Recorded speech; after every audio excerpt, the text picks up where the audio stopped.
Please please. आपका स्वागत है। आप सबको ऊपर आइए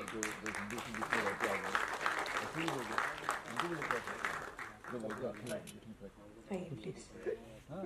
ऐसे बोलो जो पढ़ाएंगे बेटा उनको भी दिक्कत है।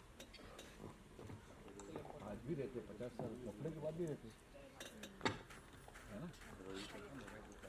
हाँ हाँ रहते हैं बहुत रहते हिंदी क्यों है बोलते ना। अगर आप कुछ कहना चाहेंगे तो प्लीज। अच्छा पहले बताइए कहाँ से है ये लोग। ये लोग सोलापुर से आए हैं, महाराष्ट्र सोलापुर से। जय श्री राम। जय श्री राम। जय श्री राम। वाह वाह वाह। हम सोलापुर महाराष्ट्र से आ गए हैं। ये जो फिल्म है इनका जो नाम है आखिर पलायन कब तक। मैं इनके डायरेक्टर और प्रोड्यूसर को खूब खूब धन्यवाद देता हूँ कि जो ये इन्हें फिल्म बनाई। अब इस कुछ लोगों ने अभी यहाँ पूछा था कि ये कि धर्म पे ये क्यों, 3-4 बार डायरेक्टर साहब ने उसका आंसर दे दिया कि वो जो कायदा बना है वो कायदा उनके लिए बना है, जो है वो कायदा उनके लिए बना है। वो कायदे का गलत वापर करे।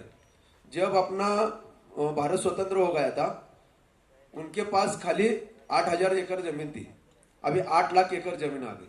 कहाँ से आ गई ये पहले बात ये है। अभी हम सोलापुर में परसों मोर्चा निकाला था वक्फ बोर्ड का। वक्फ बोर्ड किसको ही मालूम ही नहीं, मगर सोलापुर की 300 प्रॉपर्टी अभी पूरे धोखे में। 300 प्रॉपर्टी जहाँ से हिंदू लोग पलायन हो रहे। यह ऐसा बेकार कायदा पूरे वर्ल्ड में कहाँ नहीं है, खाली अपने भारत में। अभी हमारे साथ जो लोग आ गए वो जहाँ पे रहते हैं वहाँ पहले कुछ भी नहीं था, खाली 300 एकड़ जमीन थी। वहाँ भी वो सब वो जमीन उन्होंने कागज पत्र बना के हड़प कर दी। वहाँ 40 घर थे हिंदू के, अभी 22 घर रह गए, अभी 2 घर भी निकल रहे। आपको कभी मैं बात कर रहा हूँ पाकिस्तान में हिंदू कैसे रहते हैं वो आपको दिखाना, आपको दिखना है तो पाकिस्तान जाने की कुछ जरूरत नहीं है। हमें सोलापुर में आ जाइए, साकरपेट में आपको दिखाया जाएगा कि पाकिस्तान की हिंदू वहां कैसे रहते हैं, सब उधर रहते हैं। आप वो साकरपेट में कभी अंदर आ गए तो ये सब पूरी जो फिल्म है वो वही खत्म हो जाएगी। वो डायरेक्टर साहब जो आईना दिखा रहे समाज का, मैं तो उनको इतना धन्यवाद देता हूँ कि उनके चरण भी स्पर्श करे तो भी मेरे को अच्छा लगेगा कि भगवान ने इनको भेजा है ये सब समाज की तकलीफ के वास्ते। कि अभी आप बोल रहे कि पॉलिटिकली हिंदू भी रहते और मुसलमान भी रहते, मगर वो गलती जो पैसा खाता है वो गलती है। अभी ये वक्फ बोर्ड का अध्यक्ष थे, अभी इनका नाम मेरे को दिमाग में नहीं आ रहा, सोच रहा था मैं। वो खुद हिंदू धर्म स्वीकार कर दिए, खुद हिंदू धर्म स्वीकार कर दिए वक्फ बोर्ड के जो पूरे भारत के अध्यक्ष। क्यों स्वीकार कर दिए? तो उनको लग रहा था ये गलत है, ये गलत कर रहे हैं, इसलिए उन्हें हिंदू धर्म स्वीकार कर दिया। अब वो सब पूरे हिंदू संस्कृति के रहते हैं। क्यों? तो उनको मालूम है कि क्या चल रहा है, क्या है। उनका नाम क्या सर? हाँ उनका नाम क्या है? उनका नाम मेरे को पहले ही बोल दिया कि मेरे को नाम याद नहीं आ रहा। मैं बहुत बार अभी ये नाम याद नहीं करने की कोशिश कर रहा हूँ, मुझे नाम नहीं याद रहा। मगर हाँ वसीम रिजवी ने हिंदू धर्म स्वीकार दिया। क्यों कर दिया? तो ये सब गलत है, उनको मालूम है। सर वो वक्फ बोर्ड का नहीं, वो सिया बोर्ड का सर। वो हाँ वो वक्फ बोर्ड के नहीं, वो सिया बोर्ड के है। वो वही बात कर रहा हूँ। वक्फ बोर्ड अलग है, सिया बोर्ड अलग है सर। ये 2 अलग अलग बोर्ड है। वो हाय अलग बोल रहे हैं, मगर ये जो गलत चल रहा है, लेकिन नॉलेज है इस चीज की। हाँ वही गलत चल रहा है, इसलिए वो आ गए। मगर मैं क्या बात बोल रहा हूँ कि ये कायदा है, वो कायदा खत्म होना चाहिए और सबको न्याय समान होना चाहिए। सर कायदा सबके लिए एक ही है, नहीं है, नहीं है, इसके लिए भी नहीं है, कानून नहीं सबके है, लिए एक है सर। नहीं समान नहीं है कायदा। कायदा नहीं, कायदा समान नहीं है। मैं आपको बोल रहा हूँ ना, कायदा समान नहीं है। कायदा समान जो रहता था वक्फ बोर्ड की जगह पे खाली हमारे सोलापुर में 22 जन, अभी वहां रहते हैं 100 जन के 22 जन को हिंदू को ही नोटिस आ गई, वो मुस्लिम लोगों को नहीं आई नोटिस। इसके लिए कोर्ट है सर ना, आपका नहीं, कोर्ट जज भी उनका है, वकील भी उनके हैं, सभी उनका है। तो कहाँ जाना है? अभी ये जो लोग हैं ये कमाते कितने हैं? अभी इनको समझो संभाजी नगर जाना है, वो बोर्ड पास 2,500 रुपए खर्चा है जाने आने का। एक बार जाने के का 8,500 रुपए खर्चा है, कहाँ से देंगे ये लोग? इनके पास तो पैसा भी नहीं है, फिर कैसा ये चलेगा? ये कानून खत्म ही होना चाहिए ना।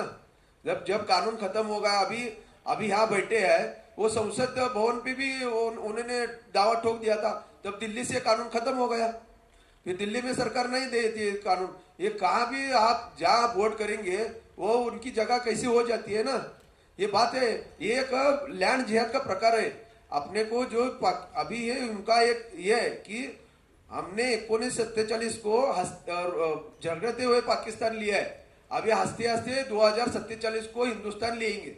ये इनका पूरा हमारे जैसे मोदी ये है सर, उनका। मोदी है, कुछ नहीं वो होगा। है ना, मोदी जी अकेले कुछ नहीं कर सकते। जब अपन आवाज उठाएंगे तब मोदी जी कर पाएंगे ना, इसलिए हम आवाज उठा रहे। अपन यहाँ बैठ के नहीं हो सकता कि बाबा ठीक है चलो हम ये जगह पे से ले गए, आखिर दूसरे जगह पे जा गए, वैसा नहीं है। जो अपन यहाँ समाज में से आवाज उठाएंगे, मैं तो बोलता हूँ कि मोदी जी ने 370 खत्म करने से पहले वक्फ बोर्ड खत्म करना होना चाहिए, मगर 370 का आवाज उठ गया था, इसलिए उनको 370 खत्म करना पड़ा, मगर वक्फ बोर्ड का आवाज नहीं उठाया। हमको खुद भाग्यवान समझते कि सोलापुर में से हमने आवाज उठाया, सोलापुर में से पहली बार हमने आवाज उठाया, और कम से कम 20,000 लोगों का परसों मोर्चा निकाला था हमने, कि वहां नीलेश जी राणे ऐसे अपने राजा सिंह ठाकुर भी आए थे। वो बहुत बड़ा मोर्चा सोलापुर में से पहली बार निकाला गया। अभी उनको धास्ती बैठ गई है, इसलिए वो कल हमारे सोलापुर में उप मुख्यमंत्री अजित पवार आए थे, उनके साथ वो बातचीत कर दे। उन्हें तो और मांगी कि वक्फ बोर्ड का कायदा और घट्ट हो जाए और यहाँ सोलापुर में बड़ा ऑफिस निकाला जाए। क्यों भाई, क्यों निकालना है आपको? क्या तकलीफ है आपकी? वक्फ बोर्ड क्या है, कायदा क्या है, आपको क्यों न होना है? इसलिए मैं बोल रहा हूँ खाली हिंदू पलायन के वास्ते ये सब हो रहा है, और पूरा देश मुस्लिम की तरफ कैसा करना है और इस्लाम कैसा 2047 को बनाना, ये इनका ध्येय है। सर आपका नाम क्या पूरा? सर आपका नाम क्या पूरा? आप? मैं हिंदू महासभा शहराध्यक्ष Sudhir Bhairwade. Thank you sir. जय श्री राम। सर आप अपनी कहानी बताना चाहेंगे, आपके साथ क्या हुआ? तो मैं शोलापुर में रहने वाला हूँ, काकरपेट से। 1880 से लेकर हमारा पिताजी के दादा वो जगह पर थे, उसका टीपी नंबर था 9980, वही नंबर है आज तक।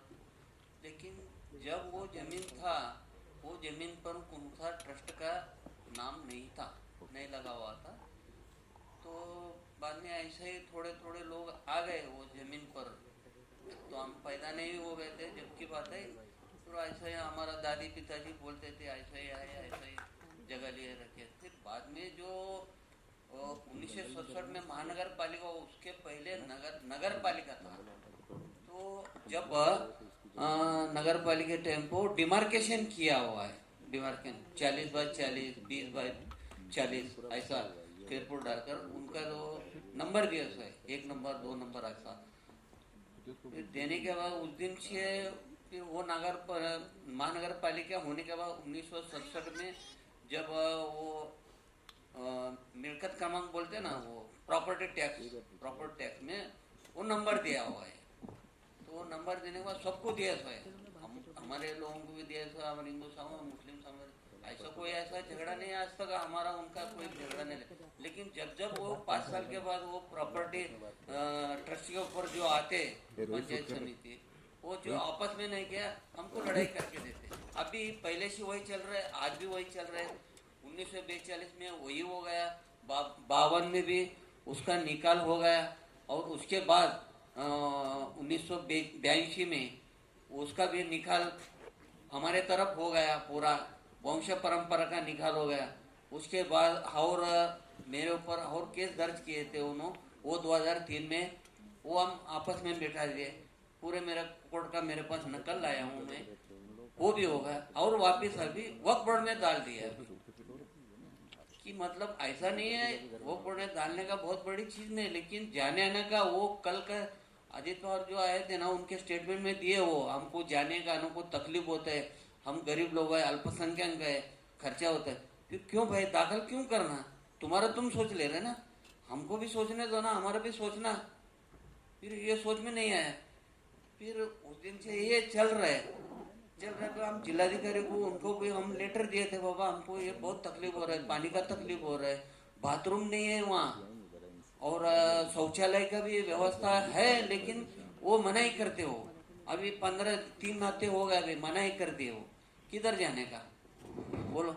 हमारे पास वो गली में बाजू में रहती है, वो शेजारी हमारे हिंदू समाज के औरत जरा अपंग हो गई, वो औरत तो वो 2 जने पकड़ के बाथरूम में लेके जाते थे। वो औरत आज बाहर आंगन के सामने वो स्नान करती है, वो उसको भी मना की है। तो अभी वो सीसीटीवी कैमरा लगाए सो है, अभी एक 8 दिन 10 दिन हो गए अभी।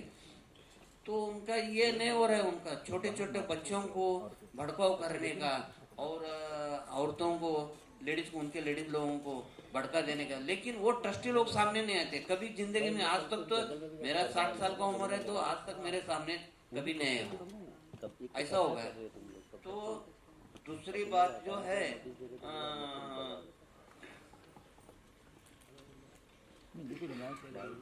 मेरा नल कनेक्शन को जो अर्ज दिया था, मेरे पास नल नहीं है सार्वजनिक का, तो मैं अर्जी दिया था, अर्ज देना वो मना ही कर दे, लेटर दे कॉर्पोरेशन को, इनको कनेक्शन नहीं देने का।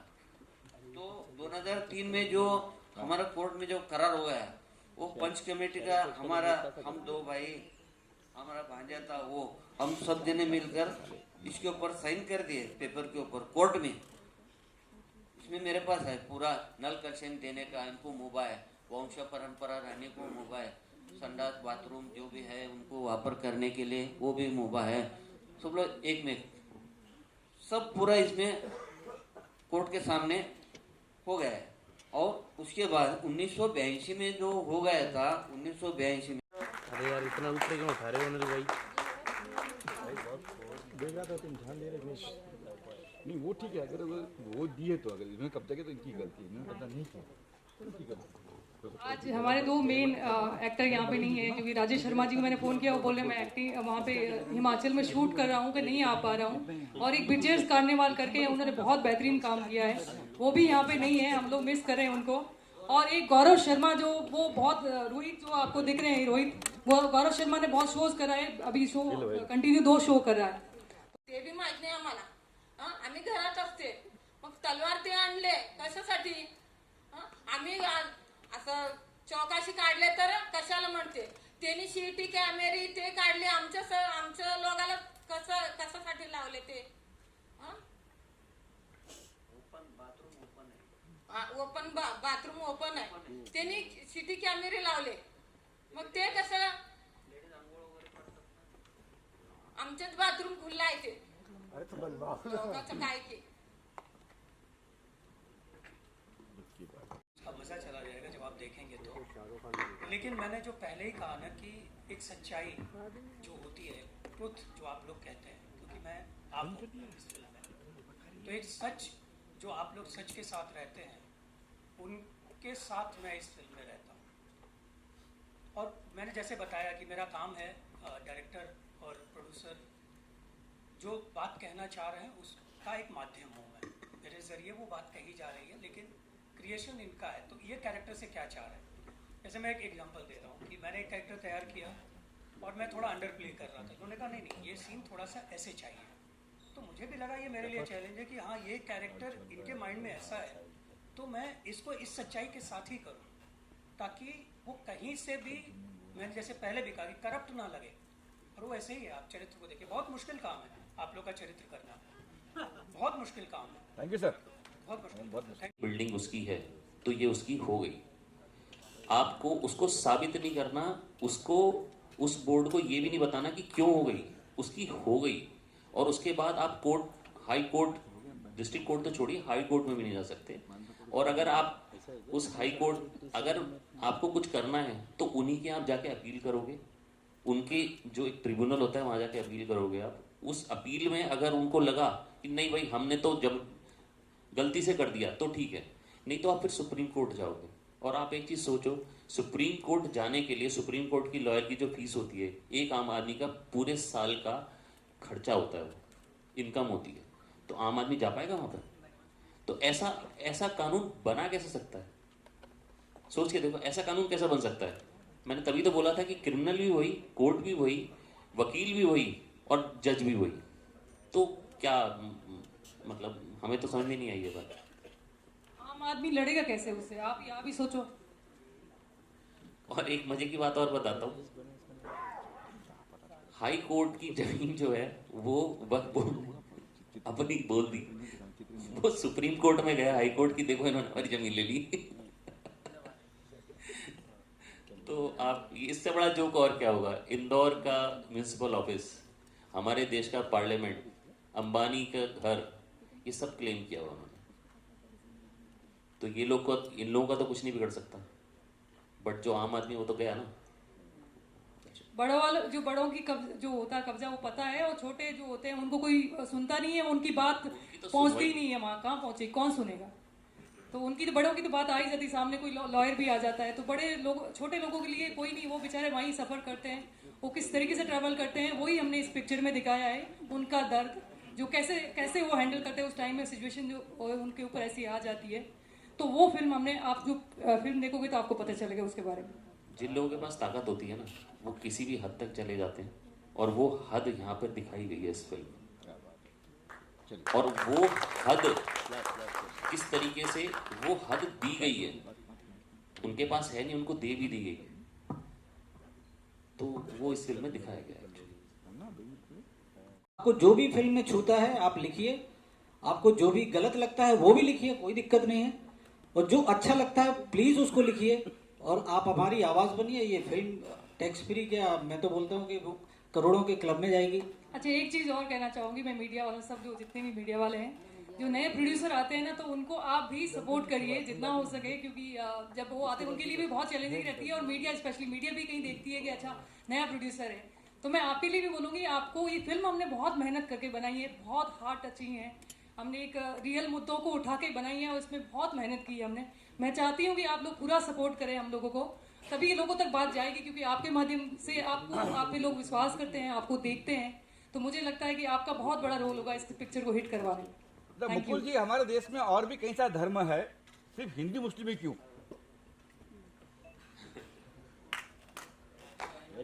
देखिए, बात यहाँ पे धर्म की नहीं हो रही, यहाँ पे बात हो रही है पॉलिटिकल जो सिनेरियो हमारे देश का है, उसकी वजह से ये सब कुछ चीज़ें होती हैं। बाकी आप देखिए ना, हो क्या रहा है आसपास, जो हो रहा है वो आपको नजर आ जाएगा। सर, और धर्म भी होता है सर, कैथलिक है वहाँ पे कैथलिक ही होंगे, ये कास्ट यही होंगे, ऐसा। देखिए, पर्टिकुलर एक मुद्दा है, एक पर्टिकुलर मुद्दा होता है, उस मुद्दे को लेके फिल्म बनाते हैं। देखिए, आपने हिंदू मुस्लिम ही लिया है, कश्मीर फाइल, देन इसके बाद ये ज्यादातर। ये देखिए, कश्मीर फाइल्स और केरला स्टोरी के आसपास आप जब फिल्म देखेंगे आपको समझ में आएगा कि ये प्रॉपर एक सिनेमैटिक फिल्म है, ये सिनेमा है, ये कोई प्रोपेगेट करने के लिए नहीं फिल्म बनाई है, प्रॉपर सिनेमा है। एंड जो इसका एंड है वो इसको पूरा समराइज करता है, और उसमें एक बहुत ही अच्छा मैसेज गया है फिल्म में। तो अब आप ये बोलें कि दो कम्युनिटीज को लेके बनाया गया, तो ऐसा नहीं है। कानून, जो कानून है वो एक पर्टिकुलर कम्युनिटी के लेके ही बनाया गया है, इसी वजह से आया है, नहीं तो शायद कुछ और भी हो सकती थी फिल्म। मैम कुछ कह रही थी, मैम शायद मेरे ख्याल से।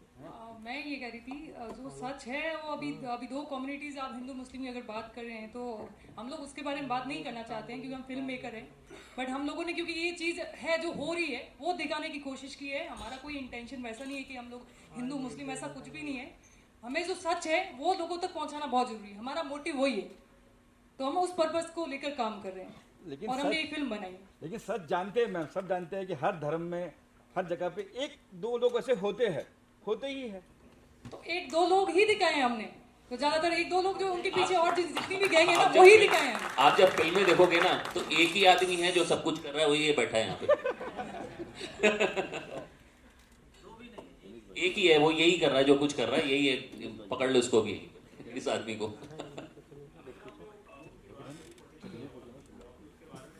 जब फिल्म देखेंगे तो आपको समझ में आएगा कि वो इविल कुछ लोग ही होते हैं, और वो हर सोसाइटी में होते हैं। तो वो कुछ लोग ही इविल है। हमारे यहाँ फिल्म देखोगे तो उसमें समझ में आ जाएगा आपको क्लियर कि कुछ लोग इविल हैं और कुछ लोग अच्छे हैं। लेकिन एक आपको तथ्य बताता हूँ, जर्मनी में जब नाजी रूल स्टार्ट हुआ था, तो नाजी जो थे वो टोटल 10 से 15% थे, लेकिन उन्होंने इतना बुरा हाल मचाया पूरे वर्ल्ड में कि कम से कम 50 लाख लोगों को मार दिया क्योंकि वो लोग पावर में थे। ऐसे लोग अगर पावर में आते हैं तो वो तबाही मचाते हैं। सिर्फ इतना बताया गया फिल्म में। सर, आपको लगता है कहीं ना कहीं ये पॉलिटिकल मतलब कि पॉलिटिक्स इस पे भी होगी, ये फिल्म के ऊपर भी आपको लगता है कहीं ना कहीं? अब वो पॉलिटिक्स वाले पॉलिटिक्स देखेंगे, हम तो कुछ नहीं कर सकते ना उसमें। जस्ट वन फाइनल क्वेश्चन एक मुझे भी ध्यान में आया, एंड मैं सिर्फ भारत की बात नहीं करूंगा लेकिन विश्व भर में देखे जहाँ ऑब्वियसली कॉन्फ्लिक्ट होती है, एथनिक कॉन्फ्लिक्ट्स, और although obviously we celebrate the cultural diversity of our country, but कहीं ना कहीं आई थिंक हम अपने इंडिविजुअल आइडेंटिटीज में like we are living isolated lives. क्या यही कारण है दुनिया भर में एथनिक क्लैशेस होते हैं? देखिए, इंसान है ना एक अजीब तरीके का जानवर है। उसको है ना अपना क्लैन चलाना है, हर इंसान को अपना प्रोपेगेंडा अलग चलाना है। तो जब तक इंसान है तब तक वो अपना प्रोपेगेंडा चलाएगा और लड़ाइयाँ होंगी ही होंगी। हम खुश होते हैं कि इस देश ने उसको मारा, हमारी आर्मी वहाँ जीत गई। मरा कौन? आदमी मरा ना। तो आदमी अपना प्रोपेगेंडा चलाता है, हर आदमी। चाहे वो अगर सड़क पे भीख भी मांग रहा है ना तो वो भी सोचेगा यार 2 आदमी तो अपने साथ मिला लूँ। चित्रन जी, इस सवाल पे कुछ आप कहना चाहेंगे? While living in isolation, वो सिर्फ डिवाइड क्रिएट करता है। आपसे पूछ रहे हैं? हाँ, यस सर। नहीं, देखिए, जब इन्होंने स्क्रिप्ट सुनाई ना मुझे, तो मैंने इनसे कहा भी, जब बातचीत चल रही थी, वर्कशॉप की हमने 2 दिन, तो जब बातचीत चल रही थी तो मैंने कहा कि ये फिल्म पीस की बात करती है और मैं उस सब्जेक्ट से जुड़ता हूँ जो पीस की बात करे, शांति की बात करे। तो इसलिए तो मैंने हाँ कहा इनको, क्योंकि इनका जो आइडिया था वो ये था, जो मैंने, बाकी लोग अलग अलग ओपिनियन दे रहे थे, मैंने कहा मुझे ये लग रहा है कि ये फिल्म पीस की बात करती है, शांति की बात करती है। तो ये मेरी ओपिनियन थी। Thank you ji, thank you. Lastly, Sohani ji, my name is Prabhas from Filmic Gyan. I just want to ask, in today's time, what about the independent producers and directors who want to make a project on their dependency? I mean, independent producer, वो अगर बनाना चाहें, हाँ मैं समझ गई, वो बनाना चाहे तो कैसे, क्या चैलेंजेस आती है आपको? देखो, जब आपका पहले से सारी चीज़ें, पहले तो सबसे ऑनेस्टी होती है सबसे ज़्यादा। आप कोई भी काम के प्रति ऑनेस्टी से करते हो ना, तो मुझे लगता है कि चैलेंजेस बहुत आएगी, लेकिन आप पहुंच ही जाओगे। मेरे साथ भी ऐसा ही हुआ, जब मैंने शुरुआत की तो बहुत सारी चीज़ें आई, बट ये ऑनेस्टी थी अंदर से। बस वही होता है कि ऑनेस्टी से, विश्वास से निकल जाओ, कुछ तो होगा ही होगा। हो सकता गलत हो, सही हो, कोई एक्सपीरियंस होगा, लेकिन होगा जरूर। तो बाहर निकलना जरूरी है और चैलेंज एक्सेप्ट करना चाहिए। मुझे लगता है चैलेंज लेना चाहिए। और मैं हमेशा से, बचपन से मेरा ड्रीम था कि मैं कुछ बड़ा करूं, बड़ा करूं। भगवान ने पता नहीं ऐसा डिसाइड किया कि मैं बॉम्बे आ गई और फाइनली आपके सामने हूं और भी बहुत सारी फिल्मों का प्लान कर रही हूं। भगवान ने चाहा ये बहुत अच्छी सक्सेसफुल फिल्म हो, क्योंकि ये एक हमने बहुत ही इमोशनल फिल्म बनाई है जो लोगों को कनेक्ट करेगी। जो लोगों के साथ बीती है वो लोग इससे कनेक्ट करेंगे। जब पूरी फिल्म देखेंगे तो उनको बहुत अच्छा लगेगा, उनको जस्टिस लगेगा। मुझे लगा कि वो देख के समझेंगे और लोग, मुझे हो सकता है उनके साथ आए, उनका साथ दें और जो अन्याय हो रहा है, जो चीज़ गलत है, उसको गलत सब बोलें। तो हम लोगों ने ये इस पर्पज से फिल्म बनाई है। तो चैलेंजेस आते हैं, बट चैलेंजेस मुझे लगता है कि अगर आप बाहर निकलते हो चीज़ें हो जाती है और कर लेते हो आप। Thank you. हाँ, जस्ट आई थिंक अभी शायद ये भी पता चला कि आप ऑब्वियसली आपने भी जिक्र किया डायरेक्टर साहब ने कि ऑब्वियसली CBFC के द्वारा कट्स, कुछ शायद 20 कट फिल्म में हुए हैं। I'd like to ask the director as well as the producer, तो क्या इन कट्स का कहानी पे कितना प्रभाव पड़ा? कट्स का कहानी पे कोई प्रभाव नहीं है। उन लोगों को छोटे छोटे शब्दों से भी दिक्कत होती है। उनके कुछ गाइडलाइंस हैं, उनको वो फॉलो करना पड़ता है। तो अब उनकी गाइडलाइंस हमने तो पढ़ी नहीं है, हमने कुछ शब्द डाल दिए, वो शब्द उनको पसंद नहीं है तो हमने वो घुमा के डाल दिए। कुछ उनको, जैसे हमने कुछ गवर्नमेंट के बारे में बोल दिया तो वो उनको उनके गाइडलाइंस में नहीं बोल सकते, तो उन्होंने काट दिया। तो 20 कट ऐसा नहीं कि फिल्म पूरी आधे घंटे की कट गई, मुश्किल से 2-3 मिनट का कुछ कट लगा हुआ, दैट्स इट। मतलब क्रिएटिवली उस कहानी की सोल इंटैक्ट रही है। या डेफिनेटली। और ऐसा नहीं कि सेंसर बोर्ड कोई हैवान है, राक्षस है, वो ऐसा है नहीं। वो भी इंसान ही है, इंसानों की तरह बात करते हैं, लेकिन अब उनका गाइडलाइंस है, उनको फॉलो करना पड़ेगा, और हमारा काम है अब उनकी गाइडलाइंस को फॉलो करते हुए अपना घुमा के अपना प्रोडक्ट निकालना, तो हमने वो निकाल दिया। So well said. Yeah, producer, would you like to add something? हाँ, सेंसर संस्था है, और संस्था हमारे जैसे लॉ होता है, कानून होता है, तो कानून के हिसाब से ही वो काम करता है, तो उसकी गाइडलाइन होती हो सकता है उसको जो लगता है सही। हम कई बार ऐसा सोचते हैं कि नहीं हमने जो किया वो सही है, बट उन्होंने जो किया हमने उनकी आज्ञा का पालन किया, क्योंकि हमारे लिए बहुत ज़रूरी है कि जो भी लॉ होता है हम फॉलो करते हैं। आपको पता हम सब फॉलो करते हैं, तो उसी हिसाब से वो like as an independent producer कई बार ऐसे सुनने में मिलता है कि शायद कुछ जो बड़ी फिल्में रहती है बड़ी प्रोड्यूसर्स की, उनके लिए शायद कहीं ना कुछ एक आध फिल्मों के लिए थोड़ी लीनियंसी हो जाती है, देखने को मिलती है, बट जब बात आती है इंडिपेंडेंट फिल्म मेकर्स प्रोड्यूसर्स की तो उन्हें बड़े चक्कर खाने पड़ते हैं। क्या ये सत्य है? हाँ, थोड़ा चक्कर तो खाने पड़ते हैं, रिक्वेस्ट करनी पड़ती है, क्योंकि एकदम से आपको कोई जानता ही नहीं है। लोग सोचते हैं किसने क्या बनाया होगा। एक तो देखो जिसकी ऑलरेडी पहचान है, जो प्रोडक्शन इस्टेब्लिश है, तो उसके बारे में लोग सोचते हैं हाँ इसने बनाया, अच्छा ही बनाया होगा, कुछ ऐसा नहीं किया होगा। बट हम जब जाते हैं तो ऐसा लगता है कि अच्छा नए लोग हैं, पता नहीं क्या बनाया हो। तो पूरी बारीकी से चीज़ों को देखते हैं, लेकिन वो इज्जत करते हैं बहुत रिस्पेक्ट के साथ। ऐसा नहीं है, बात करते हैं और समझते हैं चीज़ों को, और हमें भी वैसे ही कंसीडर करते हैं जैसे बड़े प्रोड्यूसर होते हैं। तो वैसे ही कंसीडर किया मुझे भी, और बहुत मुझे सेंसर ने अच्छा सपोर्ट किया। तो दैट्स इट। मेरा सवाल डायरेक्टर साहब से है। चिन्नद सर ने कहा कि the film talks about piece and harmony, लेकिन जब आप ट्रेलर देखते हैं तो आपको कुछ और ही समझ में आता है कि कुछ और ही चल रहा है। You know, might be your marketing strategy और समथिंग। और अगर वाकई में इतनी इंपॉर्टेंट फिल्म है मुद्दे के हिसाब से, सब्जेक्ट के हिसाब से, पीस और हार्मनी के हिसाब से, don't you think it has to be tax free from centre और द स्टेट गवर्नमेंट? अब देखिए, जब फिल्म रिलीज होगी ना, तब उसके बाद हम टैक्स फ्री की बात कर सकते हैं। हमें सपोर्ट करने के लिए as a independent producer Sohani जी को सपोर्ट करने के लिए बहुत बड़ा सपोर्ट सिस्टम है नहीं। तो जब फिल्म रिलीज होगी, लोग देखेंगे, उसके बाद फिर इसकी टैक्स फ्री की भी 100% लोग बोलेंगे कि इसको टैक्स फ्री कीजिए। ऑलरेडी सोशल मीडिया पर लोगों ने बोलना शुरू कर दिया है। Then sir, you are saying something. You want to add something? मैं ये ऐड कर रहा हूँ कि आप लोग भी फिल्म देखिए, आप लोग भी ट्रेलर तो देख ही रहे हैं, फिल्म भी देखिए। फिल्म देखेंगे, आपको जो भी छूता है उस फिल्म से, आप लोग अच्छा अच्छा लिखेंगे। आप लोग रिपोर्टर हैं, आप आवाज़ हैं एक अच्छे सिनेमा की, आप आवाज़ हैं, आप आवाज़ बनिए तो टैक्स फ्री के फिर तो कुछ भी हो सकता है। प्लीज चेंज योर माइक ना। तो पुराने मंदिर की बात करता हूँ, उस पे लेके अभी तक विवाद चल रहा है और you know discussion is going on. और द मोस्ट चैलेंजिंग पार्ट जब आप इस तरह की फिल्म को लेके आते हैं, ये मुझे कहीं केरला स्टोरी की भी याद दिलाता है कि केरला स्टोरी के माध्यम से, या मैं कश्मीर फाइल की बात करूं तो एक मुद्दा उठाया गया था और बहुत इंपॉर्टेंट और सेंसिटिव मुद्दा था। जब आपने इस पे काम करना चालू किया, व्हाट वाज योर थॉट, क्यों जरूरी है फिल्म? जैसे मैंने पहले भी बताया था, जरूरी क्यों है। जरूरी क्योंकि मैं बहुत लोगों से ऐसे कनेक्ट करती हूँ। एक बार मेरा इंसिडेंट हुआ था, मैं जा रही थी पुणे, तो मेरा ड्राइवर था जो बैठा था। ऐसे ही हमने डिस्कशन में कई बार ऐसे कुछ अच्छा लगता तो बातचीत कर लेती हूँ। तो वहाँ से मेरे को वो थॉट बहुत मन में लगा। उसने मुझे बताया कि जोगेश्वरी का कोई इंसिडेंट हुआ है, कि ऐसा ऐसा हमारे साथ हुआ, सारे लोग यहाँ से चले गए और मैं बहुत बुरी हालत है, और अब हम परिवार हम भी बेच के जाने वाले, एक लास्ट बचे। तो वहाँ से मेरे को बहुत कनेक्ट किया, बहुत डीपली बता रहा था। उसका भाई का मर्डर भी हो गया, उसने बताया मेरा भाई का उन्होंने मर्डर कर दिया है, और हमारी बहन बेटियों को छेड़ा भी है। तो इस तरीके से हमें इस तरीके से परेशान किया। वो आम था, उनको नहीं पता था कि मैं फिल्म बना रही हूँ, मैं कुछ भी नहीं आइडिया था। मैंने ऐसे ही पूछ रहे थे, हम रैंडम पॉलिटिकल बातें मैं करती रहती हूँ कई बार। तो वो बातें करते करते उसने ऐसी चीज़ें मुझे बताई, तो मुझे लगा कि यार ये कितनी बड़ी समस्या है, मतलब इस तरीके से घटना हो रही है भारत में, क्यों हो रही है। तो मतलब दुख होता है। ऐसे बहुत और भी हुई है इन बिटवीन। अब मैंने बहुत सारी चीज़ें देखी है, आप दिल्ली के दंगे देख लो, तो उससे मैं बहुत कनेक्ट करती हूँ और मैं बहुत डीपली नॉलेज रखती हूँ इसमें। तो इसीलिए हमने थॉट है कि हम इस पे पिक्चर बनाते हैं, और मैंने डिस्कशन हमने इस पे बहुत स्टडी की, बहुत रिसर्च किया।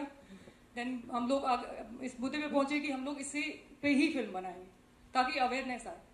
चित्रंजन सर, आपसे सवाल है मेरा। It's okay, as well you can hear me out. Farzi जैसी फिल्म और ना जाने कितनी अनगिनत किरदार जो आपने निभाए हैं, आप भले से दुनिया भर की स्टारकास्ट हो या मैं कहूँगा ए लिस्टर हो, आप अपनी मौजूदगी बड़ी शिद्दत से महसूस कराते हैं ऑडियंस को। ये अपने आप में एक बहुत सेंसिटिव मुद्दा है, और आप अगर ट्रेलर देखें या टीजर देखें तो आपको कहीं एहसास होगा कि एक स्पेसिफिक सोसाइटी की बात करी जा रही है या लोगों की बात करी जा रही है। हालांकि डॉक्टर साहब ने जस्टिफाई किया कि सिर्फ ऐसा तो नहीं है कि एक्स के होते हैं और वाई के नहीं होते हैं। आपके लिए क्या चैलेंजिंग था? और जैसे आपने कहा कि आप बड़ी चुनिंदा फिल्में करते हैं, what is the one thing which make you become a part of this project? क्योंकि सब्जेक्ट वाकई में बहुत सेंसिटिव है और बहुत इंपॉर्टेंट मुद्दा है जो एड्रेस होना चाहिए। नहीं, जैसा मैंने पहले भी कहा कि मैं चरित्र देखता हूँ कि मेरा कैरेक्टर क्या है और वो उसकी गहराई क्या है और फिल्म में वो कहाँ एग्जिस्ट करता है और कौन डायरेक्ट कर रहा है। तो ये सब मुझे जब भी आप मेरा काम देखेंगे तो मैं बहुत मेहनत करता हूँ चरित्र के ऊपर कि इसकी गहराई और इसके मर्म को कैसे पकड़ा जाए। तो बेसिकली इस कैरेक्टर के जो मर्म को पकड़ने की जो मैंने कोशिश की उसमें मुझे ये लगा कि ये चरित्र मुझे करना चाहिए और इन्होंने पूरी कहानी मुझे सुनाई। तो कुछ जगह ऐसा था कि मुझे लगा कि यहाँ स्ट्रगल हो रहा है कि मैं इस बात को कैसे सामने रखूं जिससे ये बात उस आदमी या जो व्यक्ति है वो ईमानदारी से कह रहा है। तो मैंने उस ईमानदारी को पकड़ने की कोशिश की। जब आप कैरेक्टर देखेंगे वो बहुत सच्चा आदमी है, वो ऐसे करप्ट या इस तरह का कुछ नहीं है। तो वो कहीं ना कहीं एक अंदर मेरे भी रहता है कि करप्शन से बचा जाए, चाहे कैरेक्टर करते समय हो चाहे लाइफ में हो। तो वो कहीं ना कहीं वो मिल गया उस जगह पे, इसलिए मैंने ये किरदार किया। वो आपके सवाल का जवाब मैंने ठीक से दिया। हेलो, मेरा नाम सूर्या है, बॉलीवुड क्रेजी से। मेरा सवाल है एक्टर और डायरेक्टर दोनों से। सबसे पहले भूषण जी आपसे सवाल ये है, आपने कहा कि आपकी डेब्यू फिल्म है और आपका जो किरदार है उसमें एक बहुत डेप्थनेस हमें नज़र आ रही है और बाकी तीन मुझे लगता है मेन कैरेक्टर हैं यहाँ पे, एक राजेश शर्मा सर का और एक आपका और एक हमारे पत्रकार जो प्ले करे सर उनका। तो आपका जो पर्टिकुलर रिसर्च वर्क था उसमें कितनी मेहनत लगी, एक तो वो सवाल है, प्लीज पहले उसका आंसर दीजिए। मैं फिर वैसे तो हम लोग डायरेक्टर साहब भी मेरे मित्र हैं, हम लोग पिछले 3 साल से इस सब्जेक्ट पर रिसर्च कर रहे थे। तो मुझे पता था कि मैं इन्हीं के साथ डेब्यू करने वाला हूँ, तो मेरा करैक्टर बहुत थिन लाइन के साथ मुझे क्लियर पता था और मैंने इसके लिए बहुत स्टडी की। मैंने बहुत सारी फिल्म्स भी देखी, बहुत सारे वर्कशॉप भी किए और ये करैक्टर मेरे जो व्यक्तित्व है उससे बहुत डिफर है। मैं तो बहुत हंसने खेलने वाला इंसान हूँ, मगर इस पूरी फिल्म में ये जो करैक्टर है ये बहुत परेशान है और एक्चुअली इसकी एक कहानी है, अपनी एक जर्नी है और जो इसमें जो मर्डर होता है उससे उसकी जर्नी कैसे कनेक्ट होती है वो इम्पोर्टेंट है। तो पड़तालना है और उस पड़तालना को वो कैसे अपने आप से कनेक्ट करता है वो आपको ट्रेलर में भी दिखा होगा। जब आप फिल्म देखोगे तो डेफिनेटली मेरा करेक्टर पर्टिकुलरली आपको पसंद आएगा। आपको लगेगा नहीं कि ये डेब्यू हो रहा है, आपको लगेगा कि मैंने बहुत काम किया है, मगर ऐसा नहीं है, मैंने थिएटर ही किया है ज़्यादातर। Thank you. आपसे डायरेक्टर सबसे सवाल है मेरा Can I have the mic sent, please?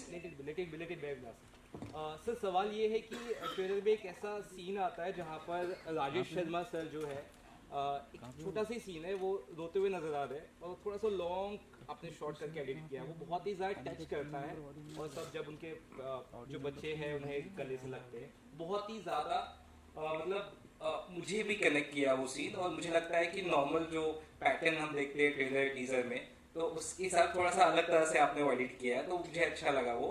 और एक और चीज़ जानना चाहूँगा आपसे, इस तरह के सब्जेक्ट को जब आप चुनते हो तो सीधी बात है आलोचनाएं बहुत होती है, लोग काफ़ी कुछ इसके बारे में कहते हैं, तो कंट्रोवर्सीज का हिस्सा जो आप ऑलमोस्ट हो ही जाएंगे अब, उसके लिए कितना तैयार है आप, ये मैं जानना चाहूँगा। देखिए, हमने तो फिल्म बनाई है, कंट्रोवर्सी करने वाले कंट्रोवर्सी कर रहे हैं। हमने तो फिल्म बनाई है एक अवेयरनेस के लिए। अब अगर कोई उस पर कंट्रोवर्सी करता है तो उसमें हम क्या कर सकते हैं? हमने कोई कंट्रोवर्सी नहीं की है। हम सेंसर ने फिल्म में टोटल 20 कट्स मारे हैं, एक एक शब्द कटवा दिया उन्होंने, हमने वो शब्द भी काट दिए, हमें कोई प्रॉब्लम नहीं है। उसके बाद भी अगर कंट्रोवर्सी होती है, अगर समाज को एक आईना दिखाने में कंट्रोवर्सी होती है तो वो कंट्रोवर्सी हमने नहीं की ना, हम कोई प्रोपेगेंडा हम कंट्रोवर्सी प्रोपेगेट कर रहे हैं। एक तो आता है भाई टीम लगी हुई है पूरी कंट्रोवर्सी प्रोपेगेट करने में, हम लोग कोई कंट्रोवर्सी प्रोपेगेट नहीं कर रहे हैं। हम लोग सिर्फ टीजर आया है, एक ट्रेलर आएगा, उसके बाद फिल्म आएगी, बस दैट्स इट। और राजेश सर क्यों नहीं दिखे आज? राजेश सर शूटिंग में बिजी हैं एक्चुअली, वो इसलिए नहीं आ पाए, उनका कंटिन्यूस शूट चल रहा है। हेलो, पार्ट हमारा है तो वो उनका हो गया, डजेंट मैटर वो किसी पर्टिकुलर कम्युनिटी का है या नहीं है, वो उनका हो गया। आप कोर्ट में भी नहीं जा सकते, तो किसी कम्युनिटी को जोड़ देना वो आप गलत कह रहे हो। उस कम्युनिटी के लिए बना है तो ऑब्वियसली उस कम्युनिटी के लिए नाम तो आएगा, आप क्या कर सकते हैं। ये लोगों की आवाज़ है, लोगों की बात है, ये कम्युनिटी की कोई ऐसी बात नहीं है जो गलत है वो सही है, उसकी बात है ये। हम लोग बिलीव करते हैं कि जो गलत है वो गलत है और सही है वो सही है, हमने फिल्म में भी वही दिखाया है। मेरा एक दूसरा और आखिरी सवाल ये है, जो ऑब्वियसली मैंने खुद मेरे लाइफ में all these years living in Mumbai जो देखा है, ये रियलिटी भी है कि बॉम्बे के ऐसे कई इलाके हैं जहाँ पे सोसाइटीज़ में पर्टिकुलर कम्युनिटीज़ या उन्हें अलाउ नहीं करते हैं। तो आई थिंक ये भी शायद बिकॉज ट्रेलर में बड़ा खूबसूरत कहा है कि जो गलत है उसे गलत कहना चाहिए, तो आप इसकी भी निंदा करेंगे? Because Muslims are not allow in many societies in Bombay. Sir देखिए, मैं किसी कम्युनिटी का नाम नहीं लूँगा, बट आप हर शहर में 2 पार्ट बने हुए हैं, हिंदुस्तान के हर शहर में 2 पार्ट बने हुए हैं। एक पार्ट में कुछ लोग एंटर कर सकते हैं, एक पार्ट में तो कुछ लोग एंटर भी नहीं कर सकते। तो ये जो डिवाइड है ये क्यों है, कौन इंस्टिगेट करता है इस डिवाइड को? तो ये डिवाइड है, एग्जिस्ट करता है। और सर ये कौन से शहर में बेस्ड है? ये कोई शहर हमने बेस नहीं किया है, ये हमने कोई नाम नहीं लिया किसी शहर का। This is just a incident. Thank you. Bharat के हर कोने कोने के हर अलग अलग जगह के हमने इंसिडेंट उठाया है इसमें, हर जगह की कहानी है, मतलब पूरे भारत की कहानी है। Hello, hi, I am from बजूका। I just wanted to know that क्या ये रियल लाइफ स्टोरी पे बेस्ड है या कुछ ऐसा है? बेस्ड नहीं कह सकते, बट इंस्पायर्ड है ऑब्वियसली, ट्रू इंसिडेंट से इंस्पायर्ड है, बेस्ड नहीं है। और सेंसर बोर्ड ने क्या पास कर दिया है फिल्म को कि जी क्या हाँ, है? जी हाँ। बिना एनी कट्स? नहीं, कट्स मिले हैं ऑब्वियसली, सेंसर बोर्ड का काम है कट लगाना, तो उन्होंने कट तो लगा दिए, जी। तो ठीक है।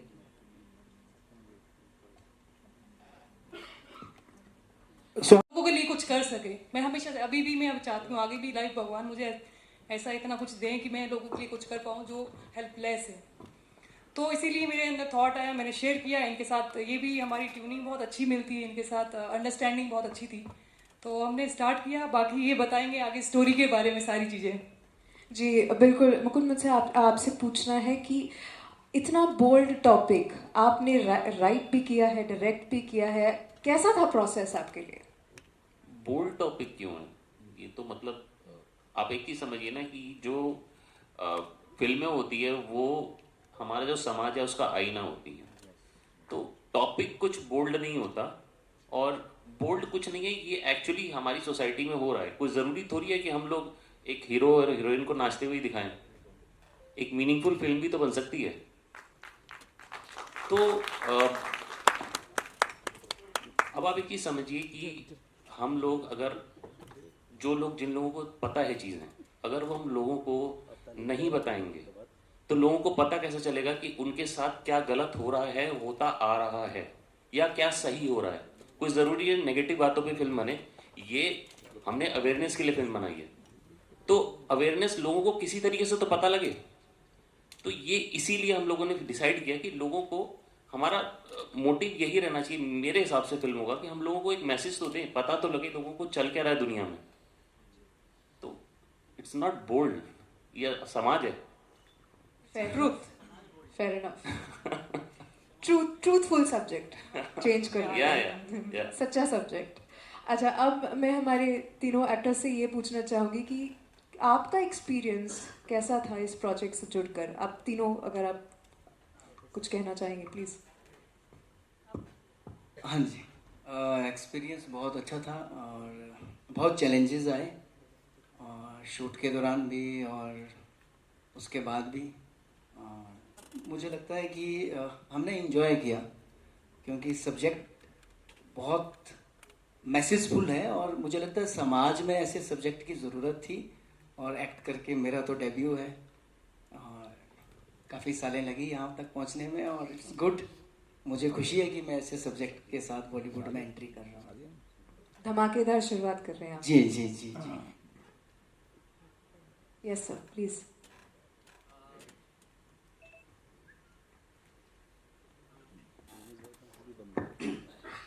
तो एक्सपीरियंस तो बहुत ही अच्छा रहा, और मैंने तो मुकुल जी के साथ में पहले भी एक फिल्म की है रामलीला, तो उस फिल्म के बाद ये दूसरी फिल्म है मुकुल की, और मुकुल ने जब मुझे रोल बताया और बताया कि ऐसा ऐसा एक सब्जेक्ट है, इस पर मैं फिल्म बना रहा हूँ और ये रोल है आपका, तो नेगेटिव लीड का रोल था, मुझे बहुत अच्छा लगा और करने में भी मज़ा आया। काफ़ी चैलेंजेस थे, जैसा भूषण जी ने बताया कि हम लोग जहाँ शूट कर रहे थे वहाँ पे बहुत सारी लोकेशंस को लेके और बहुत सारी हौच पौच चल रहा था, क्योंकि हमको टाइम से कंप्लीट करना था अपना सब्जेक्ट, तो उस तरीके से काफ़ी चैलेंजेस रहे। लेकिन मैं दाद दूंगा सुहानी जी की, भूषण की, मुकुल जी की, इवन रवि और सारे प्रोडक्शन के लोग, डायरेक्शन के लोग, जिन्होंने जी जान लगा के रात दिन काम किया और इस सब्जेक्ट को आप लोगों के सामने पेश कर रहे हैं। Thank you so much. Chitranjan ji आप कुछ कहना चाहेंगे?